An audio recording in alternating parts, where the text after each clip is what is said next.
Damos comienzo con la conferencia intitulada Impacto socioeconómico de las decisiones judiciales, la promesa de la enseñanza judicial, que será disertada por el doctor Juan Carlos Ortega Castro, a quien recibimos con un fuerte aplauso.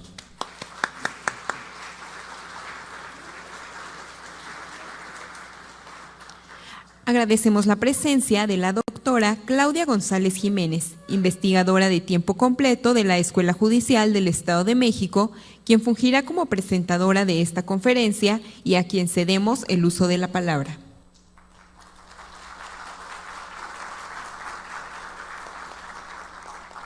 Hola, muy buenos días a todos y a todas, también a aquellos que nos acompañan en línea, un grato saludo. Y bueno, vamos a continuar con esta enriquecedora jornada que hemos tenido de este Congreso de Educación Judicial, miradas desde lo internacional hasta localidades. El día de hoy tenemos el placer de contar con la participación del doctor y magistrado Juan Carlos Ortega Castro, y me permito compartirles una pequeña semblanza de toda su trayectoria y experiencia, que es vasta. Vamos solamente a utilizarla de manera ilustrativa. Licenciado en Derecho por la Escuela Libre de Derecho de la Ciudad de México, maestro en Derecho Constitucional por la Universidad Autónoma de Tamaulipas, maestro en Derecho Civil por el Instituto de Ciencias Jurídicas de Estudios Superiores, maestro en Derecho Procesal Penal por el Instituto de Estudios Superiores en Derecho Penal, doctor en Ciencias Penales por el mismo instituto, doctor en Derecho Judicial en el Instituto de Ciencias Jurídicas de Nayarit, doctor honoris causa por el Colegio de Estudios Jurídicos de México, condecorado con la venera abogado Isidro Fabel Alfaro a la Judicatura. También ha sido condecorado en el Senado de la República por la Federación Iberoamericana de Abogados, AC, y la Organización Internacional de Magistrados y Jueces, AC, con la medalla Don Miguel Ramos Arizpe. También tenemos que compartirles que nuestro ponente está certificado como docente en Derecho Internacional de los Derechos Humanos por la Oficina del Alto Comisionado de las Naciones Unidas en México y por el Instituto de la Judicatura Federal. Cuenta con diversas publicaciones en materia de ética, de formación judicial, derecho familiar, derecho constitucional, mercantil, bioética, restitución internacional de menores, entre otros temas. Y en su desempeño dentro del Poder Judicial de la Federación, ha fungido como actuario judicial, secretario de juzgado, secretario de tribunal, juez de distrito, y actualmente funge como magistrado integrante del segundo tribunal colegiado en materia civil del segundo circuito. Como ustedes se han podido percatar, tiene una vasta experiencia, lo cual queremos que comparta con este auditorio selecto, y lo dejo en el uso de la voz, doctor y magistrado, acerca de esta ponencia del impacto socioeconómico de las decisiones judiciales, la promesa de la enseñanza judicial. Muchísimas gracias por la presentación. Agradezco desde luego la invitación a este importante foro. Creo que la educación judicial es un punto de inflexión para el desarrollo no solamente social, jurídico, sino también económico de México, como lo vamos a ver a través de mi ponencia. El ciudadano ve a los funcionarios judiciales como algo muy lejano. Ahorita con la crisis que se ha desatado con la extinción de los fideicomisos y con el cuestionamiento a la autonomía y la independencia judiciales, que ahorita está a nivel federal, pero que en cualquier momento alcanza también las entidades federativas, se pone sobre la mesa cuál es el papel, ¿no? Y algunos actores políticos se preguntan qué hace el Poder Judicial por el pueblo mexicano, por qué son importantes, que realmente dan la impresión de que son prescindibles, de que podría borrarse el Poder Judicial y no pasa nada. Al contrario, nos ahorraríamos un montón de dinero y mantener a una bola de parásitos ineficaces. Ese es el mensaje entre líneas o subliminal que permea, no somos importantes. Sin embargo, esto no es así. Si ponemos la primera… no, yo la tengo aquí, tengo el control, ¿verdad? Cierto, perdón.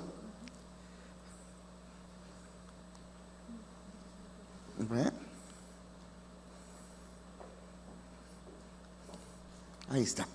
Bien, ¿qué es la economía? La economía es un sistema de producción, distribución, comercio y consumo de bienes y servicios de una sociedad o de un país. Es decir, ¿cuánta lana hay? ¿Cuánto dinero tenemos? ¿No? ¿Cómo vivimos? ¿Para qué nos alcanza? Eso es una economía. Y tenemos, entre otras divisiones, la división entre macroeconomía y microeconomía. ¿Qué es la macroeconomía? Pues es el estudio de la economía de una zona, país o grupo de países, considerada en su conjunto y empleando magnitudes colectivas o globales, como lo es la renta nacional, el empleo, las inversiones, importaciones, exportaciones. Como vamos a ver, hay indicadores macroeconómicos. La microeconomía es el estudio individual de cada persona física o persona moral en función de sus actividades, es decir, cómo se maneja la economía, pero en lo interno, en lo individual, cuál es el ingreso per cápita de una persona, cuál es el nivel de empleo o de desempleo que hay, cuál es la relación del salario mínimo con la satisfacción de sus necesidades mínimas, también llamado mínimo vital. Entonces, estos son indicadores de carácter microeconómico. ¿Cuáles serían? Hay indicadores sociales, desde luego, y estos indicadores sociales tienen que ver con la población, cómo está integrada la población.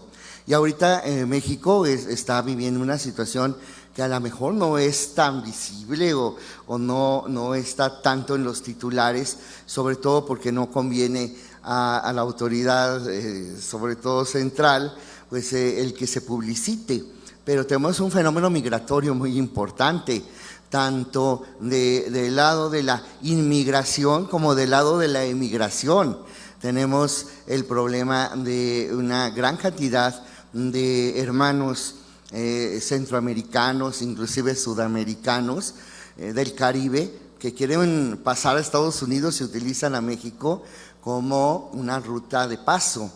Y tenemos también pues a nuestros connacionales que también sin empleo, sin oportunidades, pues quieren migrar a Estados Unidos. Entonces, lo cierto es que esto impacta muy importantemente porque tenemos una población fluctuante, y esa población fluctuante es en una importante cantidad, y esa población fluctuante, por su definición, no es económicamente activa. Esa población fluctuante no trabaja, no tiene empleos formales, es fluctuante. Precisamente los que están aquí se quieren ir para allá, mexicanos, no tienen empleo, por eso se van.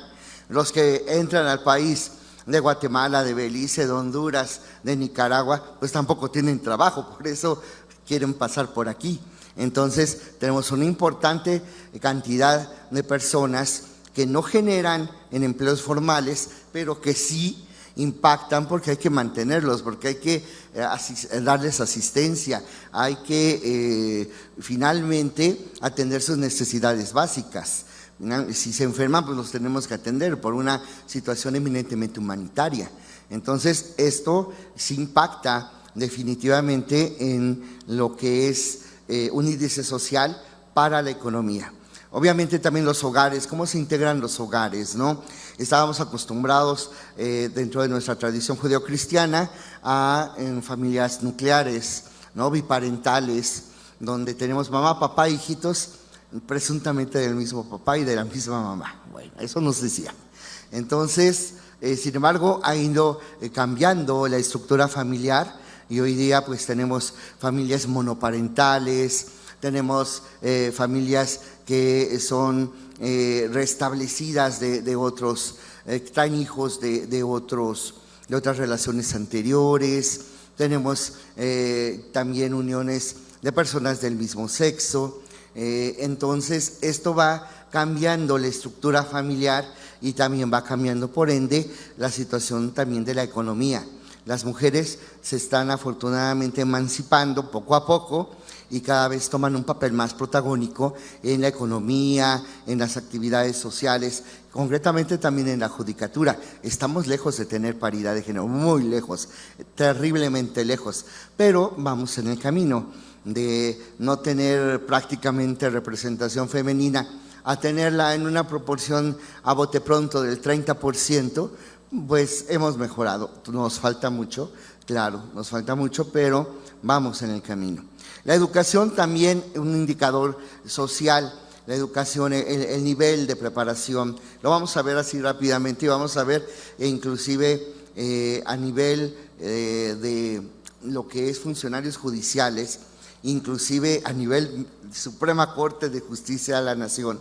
Pues lo deseable es que todos tuvieran posgrados, pero no todos los tienen. O sea, tenemos un 10% de ministros que solo tienen licenciatura. Entonces, y tenemos obviamente gente con maestría y gente con doctorado, pero es deseable que la educación es el camino al desarrollo. Entonces, también en la actividad judicial es un factor social muy importante.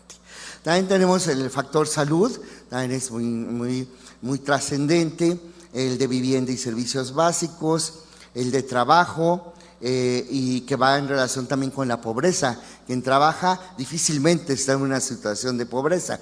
Los que están pobres es porque no tienen ingresos, porque no hay forma de que puedan generarlos, y muchas veces esto se puede subsanar a través de programas sociales, pero finalmente es un dinero que cuesta al erario público, sostenido por los ingresos que se adquieren de los que sí trabajan, de la población que sí es económicamente activa y tributa.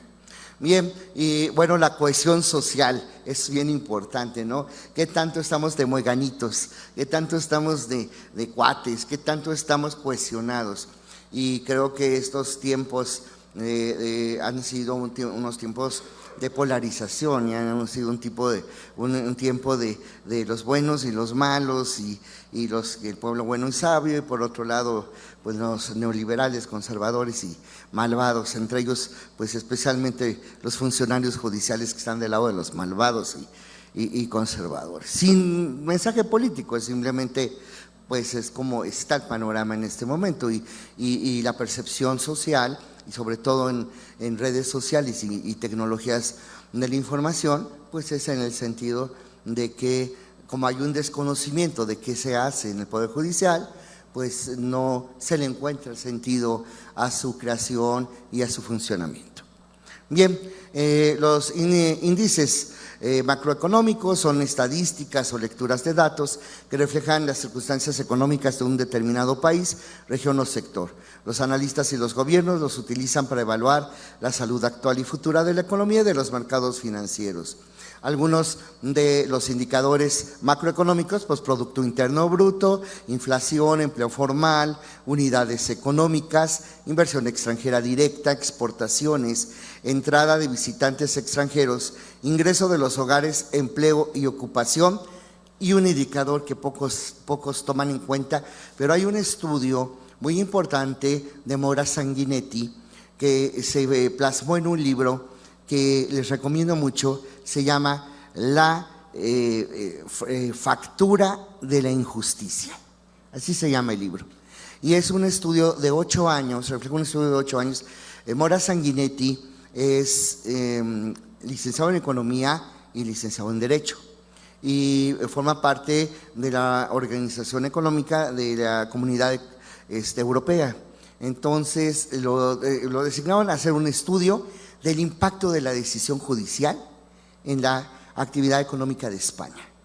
Y esos 8 años se reflejan en este libro, y es muy importante, es un libro que ameritaría un estudio también en México, muy profundo en esa misma línea de investigación, y arroja un resultado que es muy importante. ¿Cuál es la conclusión del libro? La conclusión del libro es que el desarrollo económico está en proporción directa a la estructura, funcionamiento y capacitación del Poder Judicial. No puede haber un país desarrollado si no tiene un sistema judicial fortalecido, con presupuesto suficiente y sobre todo adaptado a las nuevas circunstancias. Tiene que estar digitalizado. Es imprescindible digitalizar la justicia. No hay otro camino, y tan fácil como esto precisamente hablando de los amparos contra la extinción de los fideicomisos. Bueno, dentro del Poder Judicial, la JUFED hizo una demandita, pues nada más de 560 hojas, ¿no? Entonces son 11 autoridades, entonces van las copias para las 11 autoridades. Estamos hablando en total de cerca de 7,000 impresiones, ¿no? ¿Cuánto te cuestan? Vamos a suponer que sea de a peso, de cuates, de a peso. Ok, de a peso son 7,000 pesos. Si tú la presentas, esta demanda, en vía digital, a través de una demanda electrónica, ¿cuánto te cuesta? 0 pesos. Más claro, agua, ¿no? Bien, entonces la conclusión es esa, y de que es necesario actualizar de todos los sistemas de justicia para hacerlos más ágiles, y que la eficacia o ineficacia del Poder Judicial se impacta en la economía de una forma total. Lo vamos a ver rápidamente, espero me voy hecho rápido. Bien, hay índices microeconómicos, desde luego, que decíamos, pues es cuánta lana tiene cada quien, cómo vamos nuestras economías. A veces podríamos decir, quisiéramos no tener economía, porque es fatal nuestra economía personal. Debo, luego existo. Entonces, sí sería un poco dramático el tema de hablar de cuánto tenemos y cuánto debemos, ¿no? Cuando llegan el salario, pues sí, ya llegó, pero ya está gastado. Y sobre todo ahora aguinaldo, pues sí llega el aguinaldo, pero el aguinaldo, mi consorte, por ejemplo, mi amada Gaby me dice, ni pienses gastar, ya está dado. Pues sí, ya está dado. Ok, entonces, ejemplos de índices microeconómicos: producción de una empresa, deuda de una empresa, gasto de una empresa, consumo de un hogar, salario del trabajador, preferencias de consumo, gustos del consumo y del consumidor, ahorro personal.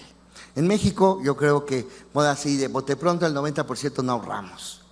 No ahorramos, y no ahorramos por 2 razones. 1, porque no hay cultura del ahorro, y 2, porque no hay dinero para el ahorro. Así de fácil. Bien, entonces, ahora, ¿qué es la actividad judicial? Nuestro país se erige en una república federal, lo que implica la primacía del principio de división de poderes: ejecutivo, legislativo, judicial, órganos constitucionales autónomos. Esto de manera horizontal. Y de manera vertical, pues tenemos, como lo señala, al ser federal, pues tenemos cuando menos dos diferentes estructuras: la estatal y la federal. Sin embargo, la Suprema Corte, en una jurisprudencia por reiteración de criterios, identifica 5 órdenes jurídicos del Estado mexicano: el orden constitucional, el orden federal, el orden estatal, el orden municipal y el orden del Distrito Federal, ¿sí? Entonces, ¿a qué se refieren rápidamente estos niveles? Bueno, el nivel constitucional: celebración de tratados internacionales, reformas a la Constitución y sobre todo el derecho procesal constitucional, lo relativo al amparo, a las controversias constitucionales, a las acciones de inconstitucionalidad. ¿Sí?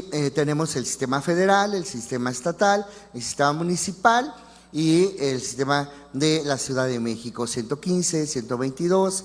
Y bueno, tenemos así Poder Judicial Federal, tenemos poderes judiciales de las entidades federativas, y si bien no hay poderes judiciales municipales como tales, sí hay una muy leve y casi sutil actividad judicial a través de la aplicación de los mandos de policía y buen gobierno y de la actuación de los jueces municipales, sobre todo en situaciones de paz pública, en situaciones de controlar el orden social, ¿no? Entonces, aunque es mínima su actividad, pero finalmente es una actividad que es equiparable a la judicial. Bien, entonces es importante en este momento. Me voy a ir a mis estadísticas, me voy muy rápido. Nada más que aquí sí, ya los años pasan. Factura no es de la injusticia, esta es factura de la justicia. Bien, entonces hay un censo dentro del material que voy a dejar. Está este Censo Nacional de Impartición de Justicia INEGI, de hecho lo tengo ahí, pero me voy nada más por algunos indicadores. Este censo va a tener 6 módulos: la estructura organizacional y recursos, la Suprema Corte, los órganos jurisdiccionales del Consejo de la Judicatura Federal, el Instituto Federal de Defensoría Pública, la Defensoría Pública Electoral para Pueblos y Comunidades Indígenas y la Justicia Agraria. Y bueno, es importante señalar cuántos órganos jurisdiccionales federales hay. Bueno, hay 1,423 órganos jurisdiccionales, y esto implica que hay 270 tribunales colegiados de circuito, 25 tribunales unitarios, ahora tribunales colegiados de apelación. Tenemos también los plenos regionales, tenemos 449 juzgados de distrito, 41 centros de justicia penal, un Centro Nacional de Justicia Especializado, 93 tribunales laborales federales y, como comentaba, 13 plenos de circuito. Entonces, esto implica que han crecido de forma más o menos uniforme desde el 2010 hasta el 2022, pero si nosotros vemos, por ejemplo, en 2018 teníamos 898, en 2019 905, en 2020 926, en 2021 bajaron a 921 y en 2022 subió ligeramente a 931. Entonces, no ha habido un avance, no se han creado nuevos juzgados ni tribunales en los últimos 5 años. Y bueno, pues la Suprema Corte, sabemos, tiene 11 ministros, el Tribunal Electoral de Poder Judicial de la Federación en su Sala Superior 7 magistrados, el Consejo de la Judicatura tiene 6 consejeros, más el presidente, que es el presidente de la Corte. Y bueno, ¿cuánta gente trabaja en el Poder Judicial Federal? 54,388 es nuestra plantilla. Y de esa plantilla, 50,1% hombres, 49,9% mujeres. Obviamente en todo el personal, si hablamos de titulares, es obviamente mucho menor la correspondencia, ¿no?, entre hombres y mujeres. Bien, y podríamos hablar que de los magistrados, pues estamos hablando prácticamente casi un 80% en números cerrados de hombres, 20% de mujeres. Y en juzgados de distrito, pues estaríamos hablando un poquito más, entre 60 y 39%, 61 y 39%, entonces más o menos en juzgados de distrito está un poquito más. Bien, y bueno, pues obviamente el presupuesto pues ha sido prácticamente también, no ha tenido especial crecimiento de 2015 a 2022, y bueno, pues ahora se redujo, entonces esto impide también la creación de nuevos órganos jurisdiccionales. Bien, obviamente también hay control de corrupción, y muy importante, tanto a nivel de federal como a nivel local. Sabemos que existe el Consejo de la Judicatura Federal, los consejos de la Judicatura de los estados, y hay un importante movimiento. La Suprema Corte, ¿cuántos asuntos saca? Para así rapidito, ¿cuántos asuntos le entran y cuántos salen? Bueno, a la Corte le entran 14,283 en 2022 y saca 13,762. O sea, los que dicen que en la Corte no trabajan y los ministros no trabajan, pues son 13,000 asuntos los que sacan al año. Entonces, que son realmente, si comparamos cuántas iniciativas de ley sacan los congresos, bueno, pues creo que el chiste se cuenta solo. Bien, y bueno, pues vienen los estudios muy pormenorizados, de pleno, de primera sala, de segunda sala, del Tribunal Electoral del Poder Judicial de la Federación. Aunque es más pequeño, también saca 14,000 asuntos. Entran 14,000 y saca 14,000. Entonces, prácticamente están al día, y eso significa que también trabaja intensamente el Tribunal Electoral del Poder Judicial de la Federación. Y bueno, ya para terminar, ¿cuántos asuntos sacan los que no es la Corte ni el Tribunal Electoral. Bueno, pues así de fácil, entran 1.256.000 asuntos y salen 1.214.000 asuntos. ¿Sí? Esto no está dividido entre todos los órganos del Poder Judicial de la Federación, un promedio de 1.000 asuntos por órgano jurisdiccional, ¿sí? Lo cual implica pues una carga de trabajo importante y implica también pues una actividad muy importante dentro de la economía. Y a eso me voy rapidísimo. ¿Cuál es el impacto de la actividad judicial en la economía? Vámonos a ir rápido. Materia fiscal. Bueno, materia fiscal, evidentemente, a través de la actividad judicial, pues se resuelven tanto, por un lado, los amparos que se promueven contra las decisiones en materia administrativa del Tribunal Federal de Justicia Administrativa, y donde se van a controvertir la determinación de contribuciones, la determinación de impuestos, derechos, aprovechamientos, y también cuando la autoridad fiscal, a través del recurso de revisión fiscal, también impugna las decisiones que le son benéficas a los contribuyentes.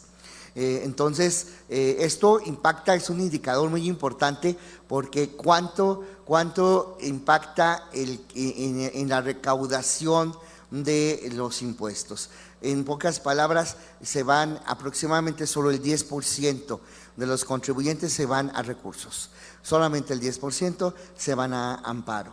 Esto significa que solamente se afectaría en esa medida el total de la recaudación en el caso de que todas las determinaciones, que no lo es, fueran favorables a los contribuyentes. En derecho penal, ¿cómo impacta la actividad judicial en la economía? Bueno, pues desde luego tenemos la imposición de penas y medidas de seguridad, que implica también pues el costo de mantener los centros de reclusión, el costo, cuánto cuesta al Estado mexicano el mantener a una persona dentro de la cárcel, tanto en prisión preventiva como ya para compurgar una pena.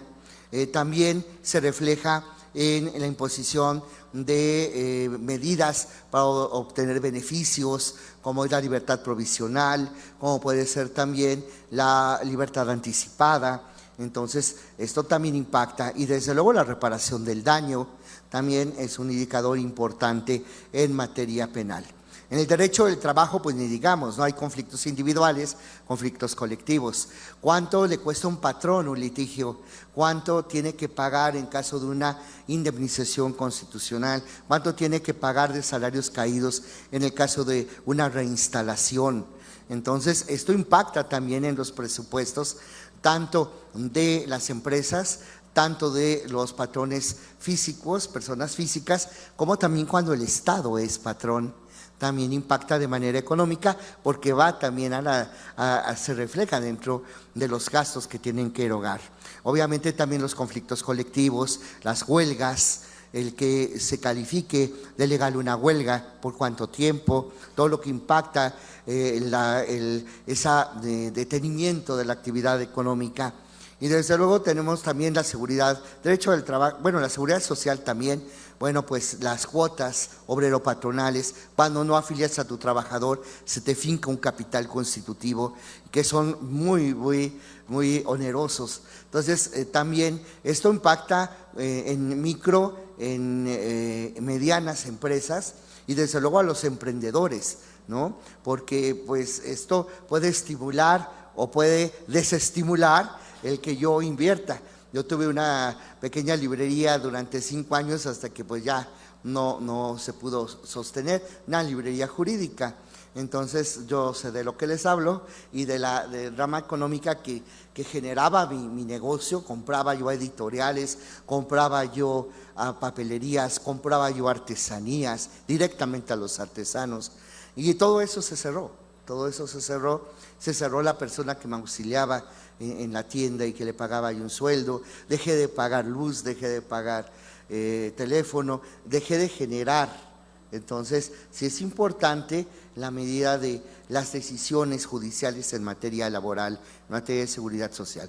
Bueno, también tenemos en el derecho minero, aduanero, marítimo, comercio exterior, pues digo, también es evidente que un litigio en materia minera, por ejemplo, de nulidad de fondos mineros, pues claro que impacta, la actividad de una mina se refleja en la economía de forma muy directa, ¿no? Produzca lo que produzca, no importa qué tipo de metal produzca, es muy importante lo que se decide. Igual la cantidad, los litigios, por ejemplo, en materia también aduanera, es importante. En derecho marítimo hay un movimiento en puertos mexicanos que es desconocido para nosotros, pero son miles de millones de dólares diarios que se mueven en los puertos mexicanos. Entonces, y todos los litigios que tienen o impactan en comercio exterior. Bueno, último, también pues el derecho civil, mercantil y familiar, ¿no? Simplemente el mercado inmobiliario, ¿no? El impacto que tiene, por ejemplo, cuánto tardo yo en sacar a una gente que invadió mi casa, cuánto me tardo en un reivindicatorio, en un interdicto de recuperar la posesión, cuánto me lleva una plenaria de posesión, ¿no? Y para arrendamiento, cuánto me lleva el desalojar a un inquilino que no paga la renta, cuánto tiempo me lleva. Y esto impacta en el mercado inmobiliario directamente. A juicios más largos, menos inversión. Yo no voy a invertir para comprar terrenos si me los van a invadir. Yo no voy a comprar casas para rentar y vivir de mis rentas si tengo que darme de alta en Hacienda, tengo que pagar impuestos y encima no me pagan la renta y además soy retenedor del IVA y tengo que tener una serie tengo que tener contador, evidentemente, pero además no me pagan y me deterioran mi finca. Pues entonces no rento. Entonces, no sé, mejor compro centenarios o no sé, o voy a invertir a otro país, pero no invierto aquí. Entonces, la actividad impacta en el mercado inmobiliario. En materia familiar, desde luego, microeconomía, o sea, las pensiones alimenticias, los juicios sucesorios, cómo impactan dentro de los factores económicos. Bien, y todo esto nos lleva a que es necesario que contemos con mejores órganos jurisdiccionales, porque el órgano jurisdiccional, su actuación impacta directamente en indicadores sociales, impacta directamente en indicadores macro y microeconómicos. Entonces es muy importante la educación judicial, que se invierta en mejores y mayor número de tribunales. No puede ser que tengamos a nivel federal 1.500 o 1.700 órganos jurisdiccionales cuando somos 120 millones de habitantes. O sea, el número de órgano jurisdiccional por habitante pues es altísimo, ¿no? Entonces, ayer comí con algunos compañeros y uno de ellos eran nuevos amigos y uno de ellos decía, le pregunto, ¿cuánto listan? Y dice, listamos 20 a la semana. Y luego le dije, estás en administrativo, ¿verdad? Y se sonríe y dice, sí, nosotros estamos en civil, listamos 12. Y si me hubiera dicho, listamos 2 veces a la semana y listamos a la semana 40, le hubiera dicho, estás en laboral. Totalmente. Entonces, sí es importante y prepararlos no solamente en derecho, sino en materias específicas para la judicatura, argumentación jurídica, gestión judicial, derecho internacional, derechos humanos, esquemas de protección de derechos humanos internacional, derecho internacional de los derechos humanos. Y esto debe estar incluido en la currícula de la licenciatura. Y obviamente fortalecer maestrías, doctorados. Las escuelas judiciales y la Escuela Judicial del Estado de México siempre se ha distinguido por estar a la vanguardia, por siempre tener una escuela judicial maravillosa, extraordinaria, y que cuenta con maestrías, que cuenta con doctorados, que cuenta con especialidades, que cuenta con actualizaciones durante todo el año, que para designar jueces y magistrados, exige cursos, exige también en la mayor parte de los casos exámenes, y todo esto va o confluye en un mejoramiento de los órganos judiciales y un mejoramiento de la economía y del impacto que da. Hay que establecer la carrera judicial, sus categorías, la capacitación obligatoria, incluyendo certificaciones que durante determinado tiempo de los funcionarios judiciales, y obviamente intercambios de experiencia con escuelas judiciales de otro país.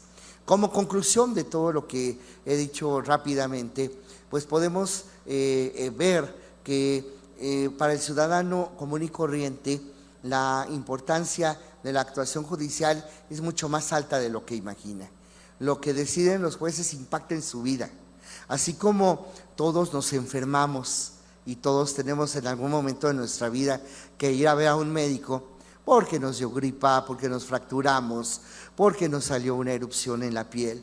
Bueno, de la misma manera todos tienen que ir a ver un abogado, y la mayor parte de los seres humanos se van a ver inmersos en una controversia jurisdiccional en algún momento de su vida por alguna razón, ya sea en el ámbito laboral, ya sea por la actividad económica que realiza, ya sea por un problema de carácter familiar, ya sea por una situación de defensa de sus derechos humanos.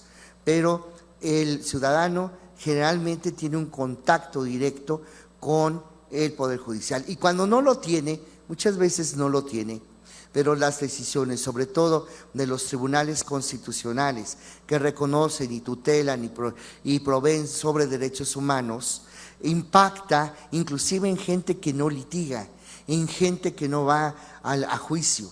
Recientemente la Suprema Corte, en octubre, 17 de octubre, emitió una sentencia en donde crea un nuevo derecho humano, el derecho humano al cuidado.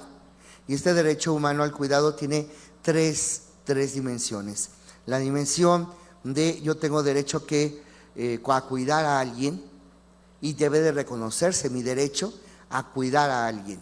El derecho a ser cuidado, el derecho que ante mi vulnerabilidad alguien se ocupe de mí. Si soy un bebé, si soy un niño pequeño, si soy un adulto mayor, si me fracturé, si me enfermé, si me operaron, si no tengo mis capacidades al 100 por alguna circunstancia, que alguien me cuide. Tengo derecho a que alguien me cuide.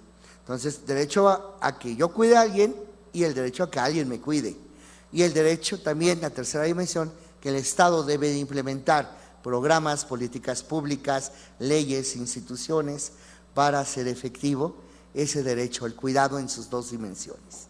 Entonces, que esto no opera a favor del pueblo mexicano, por favor, eso es evidente. Muchísimas gracias, agradezco su atención.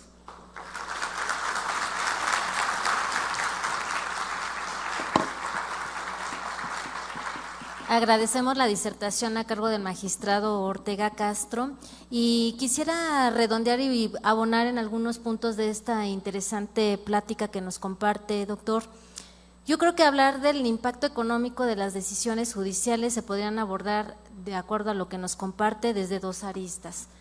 Un ámbito muy lato sensu, en donde hay una afectación o hay una consecuencia en la macroeconomía que nos compartía. Es cierto. Todas estas estadísticas que nos ayudan a visibilizar qué está haciendo bien o qué está haciendo de manera tardía el Poder Judicial desde cualquiera de los niveles que nos ha compartido, sí tiene un impacto en la economía nacional. Por ejemplo, en España, que tenemos aquí varios participantes que nos acompañan de la experiencia española, realizan un estudio anual acerca del impacto del rezago de la justicia, muy enriquecedor, porque a raíz de ese estudio es como pueden ir proyectando las cuestiones presupuestales, ¿no? Dónde necesitamos afianzar estas decisiones judiciales, dónde se encuentran sesgos, debilidades o retardos. En México hay un esfuerzo ya para realizarlo, que se ha detenido en los últimos años, y este proyecto se llama Doing Business. Doing Business también nos ha dado un diagnóstico de cómo está reaccionando la justicia en el ámbito económico, y les quiero ejemplificar. En materia inmobiliaria, que es uno de los termómetros económicos más visibles entre justicia y economía, resulta que en el año 2015 el Estado de México se posicionó en el primer lugar como la entidad federativa que realizaba los trámites de registro de la propiedad pública, de la manera más rápida y digitalizada, sin pandemia, y ya empezábamos con la digitalización. Versus, por ejemplo, Quintana Roo, que estaba ubicado como uno de los estados donde tenía el trámite más tardío en cuestiones de propiedad, adquisición de bienes inmuebles, y eso disminuye las inversiones, ¿no? No es atractivo para las inversiones, sino nos afecta de manera macroeconómico. El segundo ámbito que nos compartía el magistrado es el impacto de las decisiones judiciales en la esfera particular.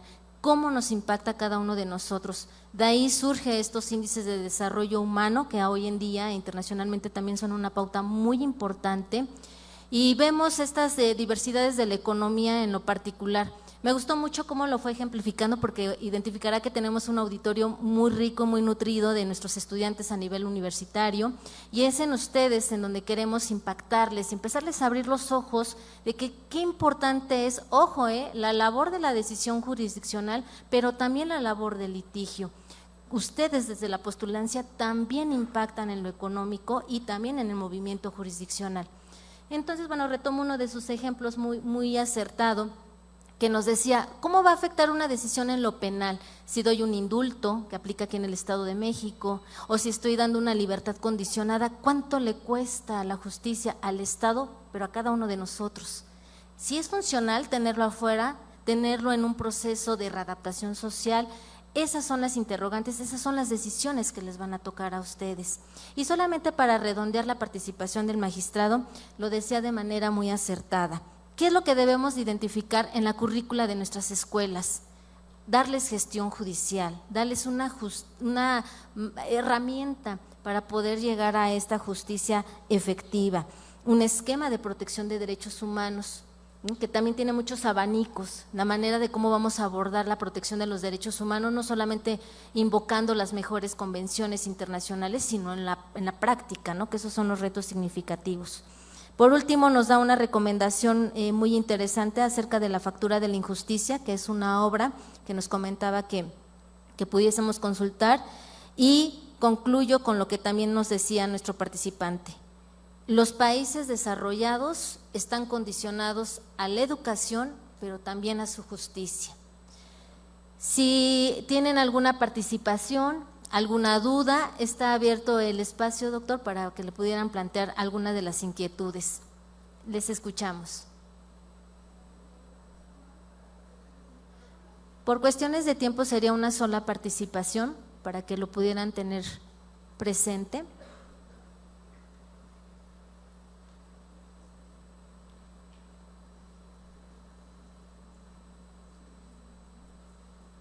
Tenemos una. Buenos días, doctor. Solo una pregunta en cuanto a la digitalización del órgano jurisdiccional. ¿Cuál cree usted que es el objeto o el obstáculo más grande que enfrenta el Poder Judicial, en este caso del Estado de México, en este sentido, para en el dado caso de hacerlo tan eficiente como lo hacía o lo hace el Instituto de la Función Registral del Estado de México?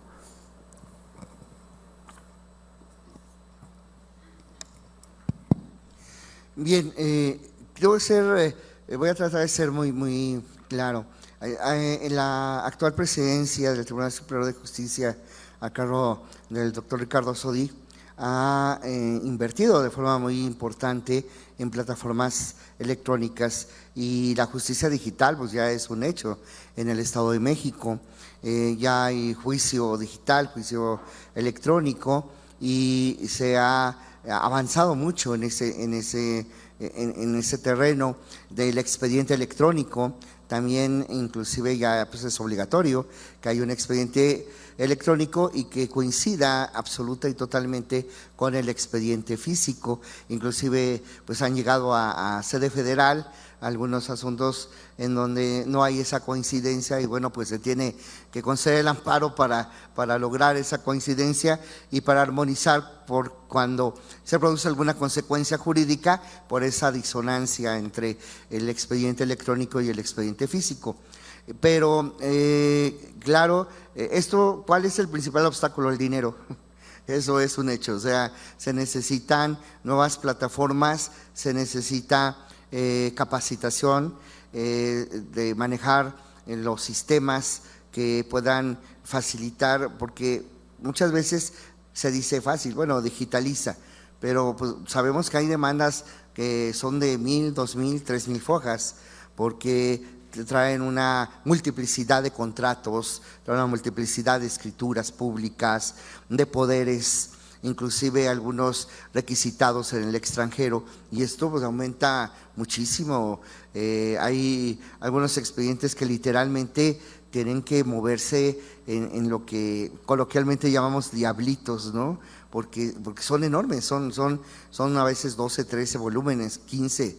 Entonces, digitalizar todo eso, cuánto tiempo lleva y cuánto dinero lleva, y sobre todo el poder manejar esa información, lo de menos es digitalizarlo, pero además transmítelo de un equipo a otro. Inclusive lo deseable es que se homologuen los sistemas electrónicos de todas las entidades federativas, con todas las autoridades y con el Poder Judicial Federal, para que pueda haber una eficaz digitalización, lo que lo llamamos la vinculación del expediente.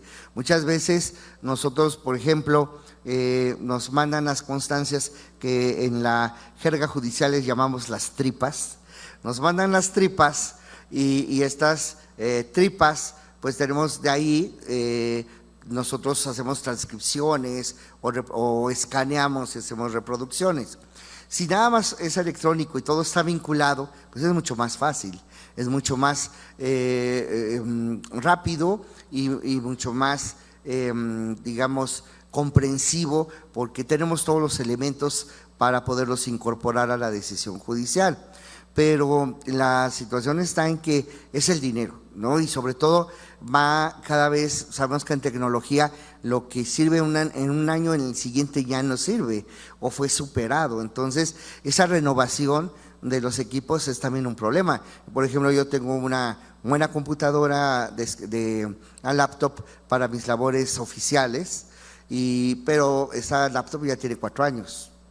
Entonces, aunque la escalan y aunque la actualizan, pues llega un momento en que ya no soporta determinadas programas o determinadas cargas de información. Entonces es necesario actualizarla y no hay dinero para actualizarla. Realmente nuestro digamos equipo humano o nuestro departamento de informática, pues realmente puedo decirlo, es muy modesto, es muy modesto. Entonces sí, el problema es presupuestal. Y además también, y rápido lo digo, hay otro peligro grave: inteligencia artificial. Nunca me voy a cansar de decir, la inteligencia artificial, como Noam Chomsky lo dice bien, no digamos inteligencia artificial, no existe eso. Es una suplantación y simulación de la inteligencia humana, pero nada más es eso. Finalmente es una gran cantidad de datos que pueden organizarlo y organizarlo mejor que una mente humana, de eso es indudable. Pero solamente es eso, no hay creación, no hay realmente la sensibilidad, lo que nos hace seres humanos. Entonces también, ojo, no sustituyamos el razonamiento judicial, no pretendamos hacerlo a través de inteligencia artificial. La inteligencia podemos utilizarla, desde luego, para cuestiones de gestión judicial, para cuestiones de organización de la información, adelante y bienvenida, pero no pretendamos hacer demandas ni hacer sentencias a través de inteligencia artificial. No cuentan con certificaciones, no están autorizadas para ejercer la profesión. Por favor, tengamos esa prudencia Sí ayudarnos, claro, auxiliarnos, por supuesto, pero la responsabilidad siempre debe de ser humana.